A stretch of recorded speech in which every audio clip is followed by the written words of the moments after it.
Hello, Sea Wolves. You only live once, so have adventures. You know, if this race proves anything in life, have adventures. I'm very happy that I've had a bunch of adventures myself, and yeah, for anybody watching this, if that's also a part of the attraction to this race that you particularly have, just a good reminder, looking at those sunsets, have real adventures in life. Super important. So I guess that's a good start. And to that we drink. Wolves, I hope you're ready. I got my official Sea Wolf mug back again here, back from the dishwasher. Here we go. 3, 2, 1. Cheers, Wolves. Hello. A nice sunny day down in the South Atlantic. It's still a bit wet. Last night was a bit nicer than the night before. I managed to get some sleep. And the wind's back up today, so we got a little bit of a front coming through, or we got to go through one later. So we've got the small sails up, and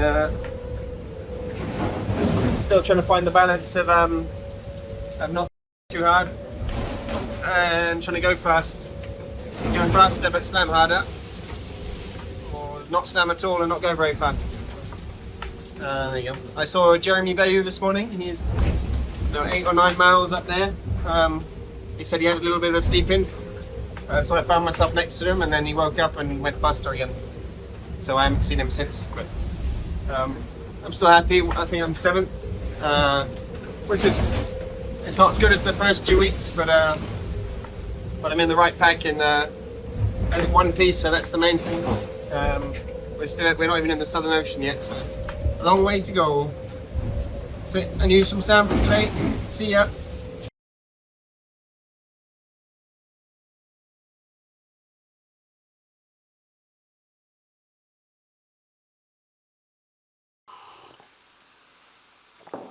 So, what a nice episode yesterday. You guys put in, and girls put in, so many questions, so lots of materials for shows to come. And especially next Monday's show. So every Monday we'll do like a question hour. So I'll just try to cram it full of really in-depth answers to all of your technical questions. There were 2 things that we mentioned during the show yesterday that I want to hop back into real quick. First one was the matter of Alan Rora. So some of you pointed out to me something that I had, overlooked, is that he's been having some problems with his hydraulic keel system. So what that is I told you guys about the keel, so that can be mechanically, hydraulically lowered and raised to create more riding momentum for the boats. And the way that's done is through hydraulics. So they don't have like an actual machine or an engine, or because they're huge, very heavy keels, but what they have is a hydraulic ram. So it's like imagine it as like a big spring. And what they do is they use the coffee grinders to charge it up, so to kind of put power into that. And then they have a button. We had it also on the Volvo 60 in the Volvo Ocean Race. It has the same keel system. And then you just have a button, and you can raise and lower the keel with that button using the power that you put in already. So one of the reasons also that you are always seeing the skippers kind of pushing the coffee grinders, even if they're just kind of sailing in one way, the reason for that is to charge the hydraulic ram so that they can adjust the keel. Because the keel is actually one of the main mechanisms, especially in the most modern Imocas, to rebalance the boat. Because raking the foils and working with like the tightness of the sails and all these things is relatively fiddly, and in many cases the keel itself, just raising it or lowering it a little bit, is enough to account for any disbalance because of maybe a little bit stronger wind or a little bit less wind, or this type of kind of small factors. So it's an ideal way to kind of tune the boat with very little effort, or at least, well, it's not little effort, but the actual tuning is little effort, but then having to spend a lot of time on the coffee grinder, constantly kind of pushing new hydraulic power into that hydraulic ram so that you can use it later. That's one of the reasons why you constantly see the skippers on those coffee grinders just inputting more power, so that they have kind of like a power bar where they can see how much power is still left there. So when you're on board of one of these boats, you constantly see it kind of being charged and then lowering again and charge, and it doesn't hold that much power. It's not like you can adjust the RAM for like minutes with it. It's like 2, 3, maybe 4 adjustments and then it's empty again, so then you have to charge it again. So that's kind of what's going on with the Aurora. He's having problems with this mechanism, which is why he wasn't really able to use his keel fully, which is why he has fallen a little bit behind, because that was kind of my observation, that he has one of the, could be one of the better boats in the fleet, but is, relatively speaking, from everybody in the fleet, the most behind compared to kind of where I would expect him. And so that's the reason. He has a keel problem that he's working with. Another thing that I didn't quite expect is I got a ton of questions about the system that I was showing. That's the Orca Pilot. They are actually an affiliate sponsor now, so full disclosure. But it started with me just noticing their hardware and software online. So I got in contact with them, asked them some questions. Unfortunately, their CEO watches Sea Wolves, so he knew who I was. And they offered me to check it out. And eventually I made a review of it. And then we kind of started a partnership. And so over the years, because I've been with them for maybe 2 years now, I also help them sort of with my feedback. They have several sailing teams and people that they're working with who are all like sort of in direct contact with them, giving them suggestions on like how to design things and how to kind of improve the overall system. And it's been a real pleasure working with them. They've taken a lot of like my suggestions, and I'm sure that they were like similar from other people. I don't want to claim too much credit, but there's a lot in it that actually I helped to kind of like improve and refine, and it's just a great system. So if you want to watch the full review, it's linked in below. I also linked it in the comments. Okay, now that we've talked about all that, very interesting 24 hours again. Lead of the race still very firmly in the hands of Charlie Dalin, and also second and third place. So Thomas Rouillant in second and Jan Richomme. Actually, the thing that we talked about yesterday, so this real split in the race with especially more or less everybody behind that three, maybe except for Sam, really going to fall behind. So far, it actually hasn't really materialized. So, whereas if we looked at the prediction, also based on the predictive model on the websites of Initiative Curve, for example, which have some plotting in there, it would have showed the rest of the fleet kind of falling out. But it seems that that line, kind of that upper crust of the system that I drew a few days ago, saying I think that actually most of the skippers are going to be following the exact same route. And the leaders will have it a bit better because they have more wind in the front. But I don't think it necessarily makes that much sense to go south early. I think actually the route straight down makes more sense and is going to continue doing that for several days. So far that seems to hold true, because in the earlier prediction it seemed like many of the boats, so you can jump in with me here real quick. So this group with Samantha Davis actually at the helm would have dived maybe south already, and also people like Boris and Yannick Besthaven would have maybe already started to do a bit more southing in the models, even the models that we were looking at yesterday. So far that hasn't materialized. They're still on that straight line, so that still seems the best course, at least for now. And well, let's hop on board with a few people and check out how it's going. See that out there? That's not so pretty. What that is up there is a test that didn't prove to be 100% successful. See, the mainsail has these carbon fiber battens from SeaTech, New Zealand company by the way, cheers SeaTech, and they help to give the sail the right amount of shape, and you need to have a certain degree of stiffness to have the battens and the sail work together in all of the conditions that they need to work.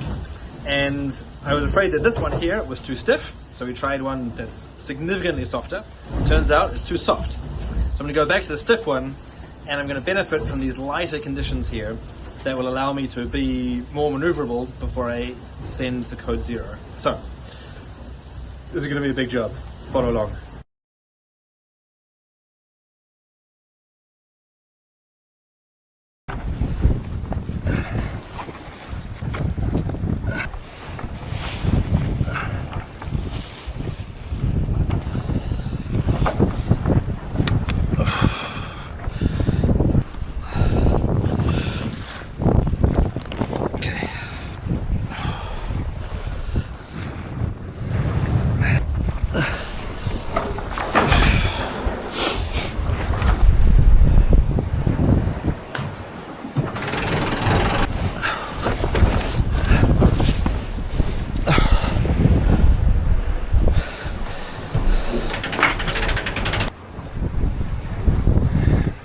So there we have it.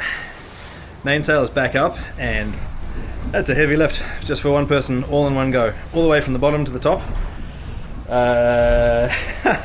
Started from the bottom, now I'm here. Oh yeah. Anyway, big lift, big lift, and I've got the flexi button down here. I'm going to keep that for spares or in case I need a beam or something, but it was just a little too flexy, and so this will help support the head with the stronger winds to come. Hello everyone, it's Ollie on board Toot Gut on day 16 of the Vendeeglobe.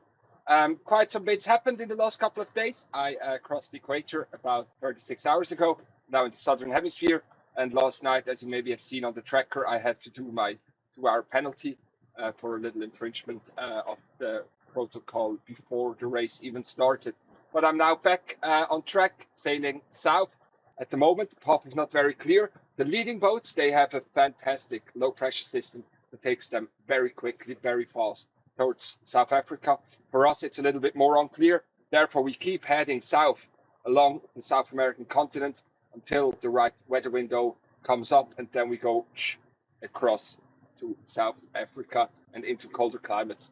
So far, all good on board, and I'll give you an update again soon. Everyone, have a great week. Bye-bye. So we see a continuation of similar circumstances that we had for the last 2 days, especially for the front runners. Very flat seas around, and in their little pocket of wind that they're literally kind of sailing with through the Atlantic. That provides an excellent racetrack for record setting. So the record moved up several times yesterday, but it's still at I think 6, 7, 9 miles in 579 miles in 24 hours. So yeah, amazing record, and I expect maybe in the next 24 to 48 hours it's still going to go up, because especially here in a bit the lower part you can see that there's very little wind now. They are going to be crashing, well, they're going to be going a little bit more south, but they're going to be doing something like this. And so especially in kind of this part, we expect the seas to be relatively flat again. And yeah, who knows, they might get into another record once they get there. Now let's move from the back of the fleet to the front again like yesterday. That's actually quite an enjoyable order. We see all in the back Junction Ju, just like yesterday. It's not going to change really.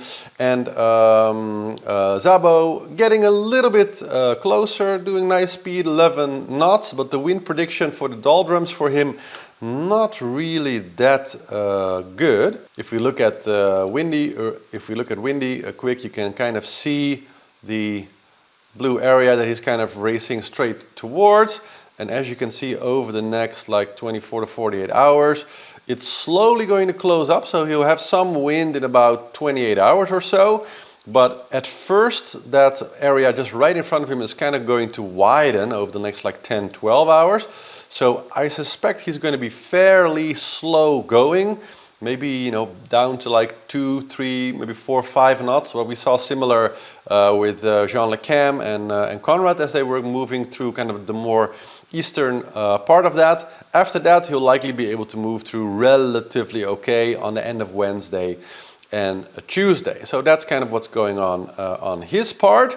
Then if we look at the rest of the kind of, well, a few foilers, like I mentioned, El Aurora, a few others in there who, were having some problems, but mostly that's the non-foilers there.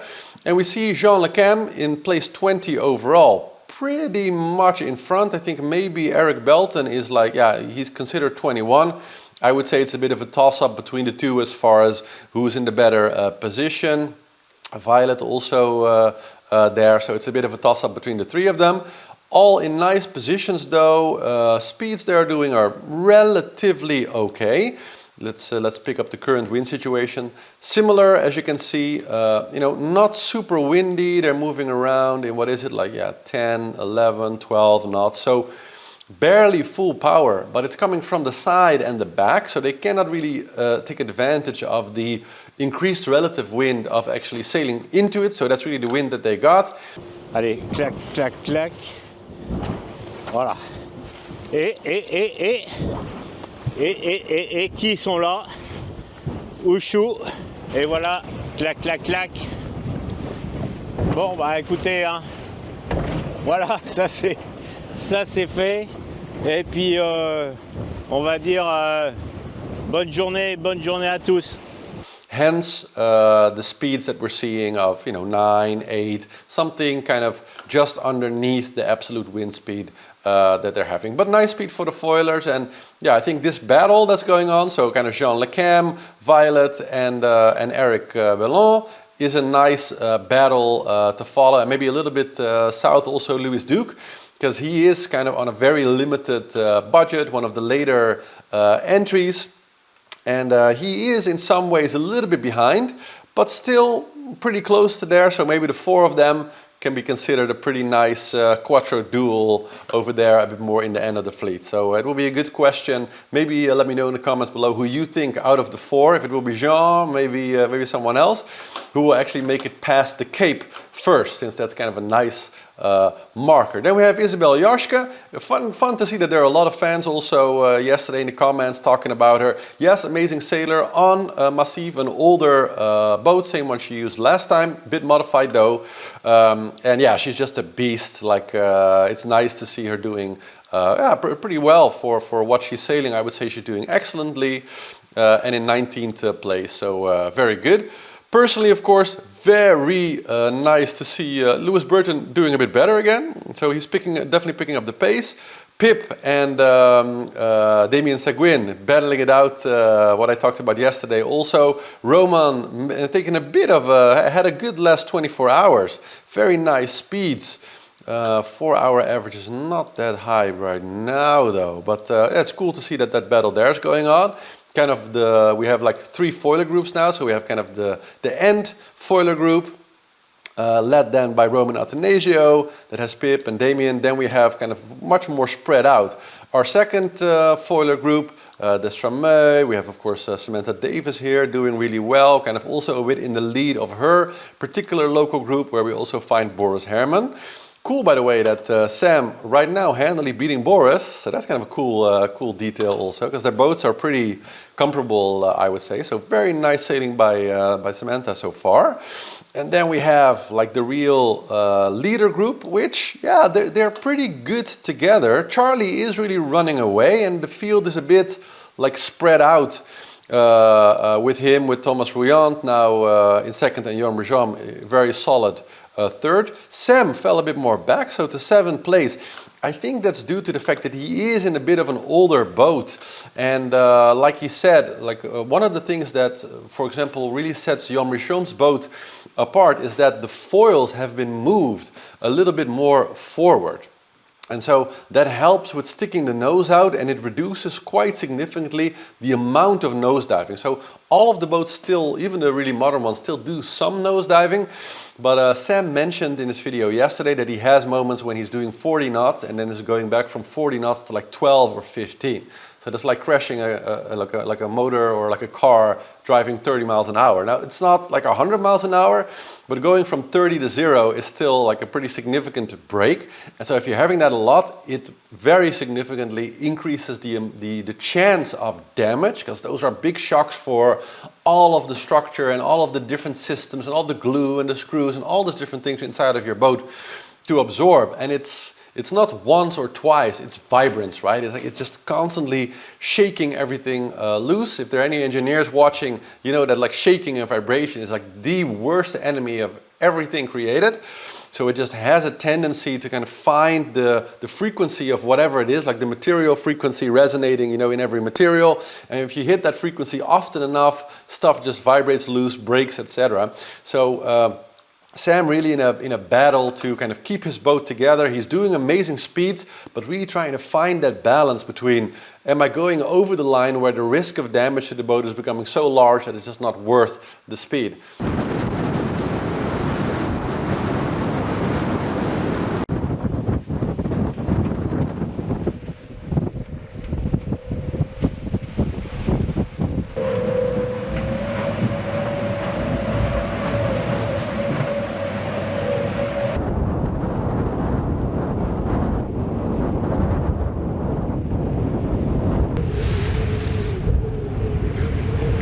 like I mentioned yesterday, we're around 20% into the race now. So there's still 80% to go. So keeping your boat in great shape is of the utmost important, because you know, in order to win the race or in order to finish, you have to first finish.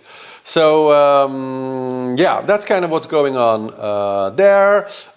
If we look at the 3 leaders and how things are going there, we see that actually Charlie picking up the pace again. Last 24 hours, VMG of 21.4. You know, last 4 hours a bit lower. We see Thomas a little bit higher, 21.7, and Yoma was yeah, significant, well, not super significantly, but quite a bit lower, so 21.2, although his 4-hour average over the last 4 hours is quite higher again. So he's doing 20.4 over the last 4 hours. Thomas is also fast, but Charlie is significantly slower with 18.7. So the two of them have over the last 4 hours at least been a little bit catching up again. At the same time, we can see that Charlie is about to head into a bit more wind. So right now he is in like 19 to 20, and he's going into a place where it's going to be more like 21, etc. And if we zoom out, let's take a quick look a bit what the prediction is. Yeah, so that's going to be widening out. So you can see if we kind of predict, so they will go low, but if their course is going to be something like this now, then you can see that, yeah, starting from maybe 2-3 hours from now, so that's around the time that we go live, you'll see that Charlie is going to be in even more wind, and that's going to then be staying with him for the next 2-3 days. He'll be going more in, you know, wind that's going to be, let's say, 21 to maybe 26, 27 knots. And yeah, both Thomas and Rishum will get those winds maybe 4, 5 or 6 hours later. So I expect that there's going to be another slight increase maybe in the lead of Charlie now over the next 24 hours. Could even be more than that, depending on when Yom and the rest catch that wind. So yeah, that's a bit of the analysis for the field and what's going to happen. Also, I'm getting some incredibly nice emails from you guys. 2 other questions that I wanted to go in real quick. So a lot of you were asking, what does an Imoca actually cost? Like, what does it actually take to run a team like that? So I was Googling a bit, and actually Guyot Water Family is right now for sale. Charlie Enright's former number 2 boat, the former Hugo Boss. Very nice boat, new foils, and it's currently for sale for 3.32 millions. So, you know, add the cost of several years for running a team to that, and then you have some idea of what it would cost to run a team like that. And, you know, quick shout out, because I actually working with the Dutch team, because we're getting ready to participate in the ocean race again next year, August. That's going to start also. And I'm a little bit involved, let's say. So right now we're still looking for, there is a boat, an Imoca, and we are still looking for some sponsors to you know, add some more, fill some of these still remaining gaps in funding, let's say. So if you are one of those people out there watching the show and you're saying to yourself, you know, I got so much financials that I would love to convert some of that into an epic adventure, contact at seawolvestv.com. Who knows? I'd be open to you know, have a plan to actually get this into our team, but that would mean finding a main sponsor that has like a lot of money. But you know, it's something that we are like tangentially working on. You never know. So it could be a fun adventure. So if you're interested in that, you know, we can work with you on that. Get in touch with us. And another really cool thing, maybe one of the coolest things, I get a lot of emails from people who watched us 4 years back. I got a really nice email of the mother of Rory and Jake, who I gave a shout out 4 years ago because you guys were following the show every day. So here we are again. And I heard actually that you guys are now sailing an Optimist and a Topaz Argo on Lake Liman with some dreams, your mother says, of circumnavigating the lake one day. I think that's very cool. It's really one of the biggest compliments that we are inspiring a lot of people who've never sailed before, who are watching the show, who, like I say, have some adventure in your life, very important, who have picked up the hobby of sailing. I do, of course, also sailing and storm sailing lessons here in Amsterdam for the last a few years, which has been a great pleasure. I've trained a lot of people now who have actually gone on to become day skippers and get even higher qualifications, and some of them are actually working as captains now who never sailed before, saw the show, came on board, and are doing that. This is like the ultimate compliment, I think, so that's very cool to see. Just a quick shout out to you guys. Very cool that you're still every day watching the show, as your mom's telling me. So thank you also for your support, and have fun sailing. And well, with that is the show for today. So thank you all again very much for watching. Please like, subscribe. Thank you for your support. Remember, if you're buying merch either in the EU or the US, go to the EU or US store. It all works everywhere, but it saves you a lot of delivery time if you order in the right store. So that's good to know. And I guess see you all in 24 hours. And the questions in the comments. Ciao, ciao.